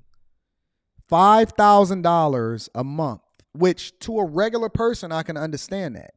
But to a person like Will Motivation, that I'm assuming that generates a lot of revenue, and he has a significant amount of assets that generates probably a lot of passive income from him in a general sense, $5,000 a month is nothing for somebody like Will Motivation. All right. Will Motivation, 5,000 monthly payment amount, 5,246 right there. Ferrari Financial. Now, that's just dope that he's even showing the receipts. Very few people show the receipts. You know how much it costs to buy a Ferrari F8 Spider, brand new, monthly payment, $5,000. Yeah, if you just want to know what the payment is and you want to leave the video, that's cool. I respect that. Thank you for watching. Now, if you want to know the important stuff about what makes up that payment and how I got it to $5,000 a month, well, you got to listen in. The important thing is I put money down. I put $60,000 down and I financed. Well, Motivation, bro. You got to get a windscreen, bro. Something like that. You got to get a windscreen to cover up whoever the cameraman or the camera person is. They got to be able to get a windscreen, yo. Real talk. An amount of around $362,000. The other thing is the finance rate. The finance rate was really, really high. But the thing is, I didn't care that much, because as soon as I sell my old Ferrari, then I'm going to take the money from that and I'm going to pay this car off. So what he's basically saying is he put $60,000 down because he has other assets that he's then listing for sale, and he actually financed it at a very high interest rate. He's saying that the interest rate is pretty high that he got it for, but as soon as he sells his other Ferrari, then he's going to use that money in order to pay off this Ferrari. So he's basically just rolling it over into a new car in order to keep the latest model and to be able to create content continuously for you guys. So that's his strategy, and that's how he's going about doing it. So I probably will only have this payment for 3 months max. So I'm really not going to be paying that much interest when you break it down to just 3 payments. Now, how many months do I have to pay that? Let's see. It's actually like a balloon setup. So it's not a straight like finance arrangement, but I think the number of months was... All right, okay. I made a mistake. Hit the rewind button. My monthly payment is actually a little bit lower. My monthly payment is $4,000, $460. That's how you know a dude is just getting money. That's how you know a dude is getting money, because they don't even remember what their monthly payment is. Yo, I made a mistake. Rewind it. My monthly payment ain't even $5,000. It's $4,400. That's how you know a dude is really, really getting money. But a lot of things that other people don't consider is the cost of really owning that car. Lately, I've been actually driving a Benz in here to work every single day. I've been driving a Benz in here to work every day. If you see me around Detroit, most people see me in the Porsche, especially when the weather gets bad. But you'll see in the vlog that I'm releasing probably today or tomorrow that the Porsche actually was having some issues with the suspension being lower than it was supposed to do, and it was giving me a signal, or it was throwing off an alert on the car itself. So I actually had to have it taken into the dealership. It's warranted and everything like that. So then I just went ahead and pulled the Benz out because it had been sitting in the garage getting dust anyway. And so I've been driving the Benz all winter, and then I drive the Porsche in the summer. And so, the cost of owning these cars is more than just the car payment that people can anticipate, the maintenance, the gas or whatever it is that comes along with it, the insurance. And so that's not the entirety of the car payment itself, all right? $1,460.05 I know how much it costs to replace a tire on some of these cars. It'd be crazy. every month. And it's a 60-month term. And then after that 60 months, I have to pay the balance. It's called like a balloon or something like that. So you basically finance part of the car, and then after that term, you sell the car or you buy the car. Now, if you're wondering, how does one afford a car like this? Because that's a ridiculous payment. And for me, like, to be able to justify the payment, I like to make these YouTube videos to try to use it as an opportunity to educate people, to share with people, like my experience. So he's using the car in order to make the videos in order to pay off the car. And so hopefully one day, if you're in a position to buy a car like this, you can learn from my mistakes and you can learn from whatever I've learned over the years. And one of the best things I've learned when you go to buy a car, when you go to finance a car, is put as much money as you can down, but don't put all of your money down. Like, don't give them all of your money, like, just so you can have a low payment. Always have a rainy day fund. Like, always keep some money left over to take care of your other expenses or take care of an emergency. But then you put some money down to get your payment low. And I recommend stretching the term out as long as possible so that you have a little bit of extra money every month to decide if you want to put it towards a car, if you want to save it, or you want to invest it in something else. And so me personally, I will finance cars sometimes. Like when I financed my first Lamborghini, I could have paid it in cash, but I financed it because I wanted to use my money to invest in real estate and make more money with my money than the only thing that I would say that's completely different, because everybody got a completely different investment strategy. The one thing that I will say about that, though, is I believe in investing in assets first and then using the money that you generate from other things in order to pay for your lifestyle or pay for the things that you want to do. I don't believe in, spending money so that you can try to pay it off and then allocate the rest of it and try to invest it. Because, I mean, obviously he's doing well, and shout out to Will Motivation because he's been around for a while, so he knows what he's doing. But for the rookies and the people that really don't understand how money works, or you're trying to understand how to invest or get started, a lot of times you may get a lump sum of money and then you want to go out and buy a specific type of car or whatever like that. And that's not going to work for you because you don't really understand what it takes in order to invest or make a lot of money. But he knows, and he has assets already, which then he just uses in order to make even more money. And then he makes these videos that can justify the cost of it. So, everybody has a different investment strategy, but I believe that first you should stay down long enough to actually generate the revenue or have assets that are income generating. I wouldn't say passively because there's a lot of different assets in which you can use to generate revenue. But I think that your assets should generate the revenue, and then the revenue should pay for your lifestyle. So shout out to Will Motivation, and congratulations on the new Ferrari. We love it. We appreciate it. Let me read a few more super chats, and then we're going to get up out of here. Jamal Fowler says, peace and blessings to you, Anton. Shout out to you, Jamal. I appreciate you for the 2-ball. Hello, Anton. What's your perspective on keeping it real versus playing the game when it comes to YouTube politics? And do they come with consequences? I don't believe in YouTube politics. I just believe that you should do whatever it is that you want to do when you want to do it.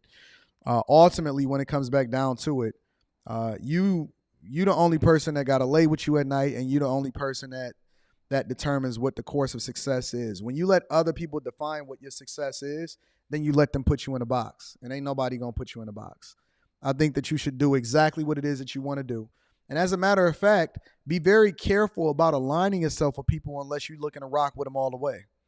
Because then whatever their success is can determine what your success is.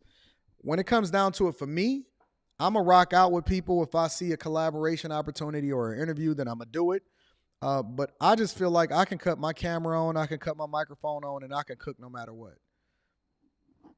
At the end of the day, regardless of what anybody say, I'm good at just doing me, and I can always come back to just doing me no matter what it is that we're talking about. I don't need anybody. So the whole YouTube politics things, for me, it's not a thing. I don't really care about it. I don't think about it. It doesn't mean anything to me. If somebody is dope or if somebody is making dope content, then I'm definitely going rock with it. And if they not making dope content and I don't like it, then I'm just not going to rock with it. And so I think you should do whatever it is that you want to do and don't do what it is that people expect for you to do. And that way you got the freedom to always rock out and not worry about what anybody else is talking about. So shout out to you, JC. I think that that's a great question. DJ Kane says, who breathing hard? Probably the cameraman, or it might have just been the win. It just might have been the win.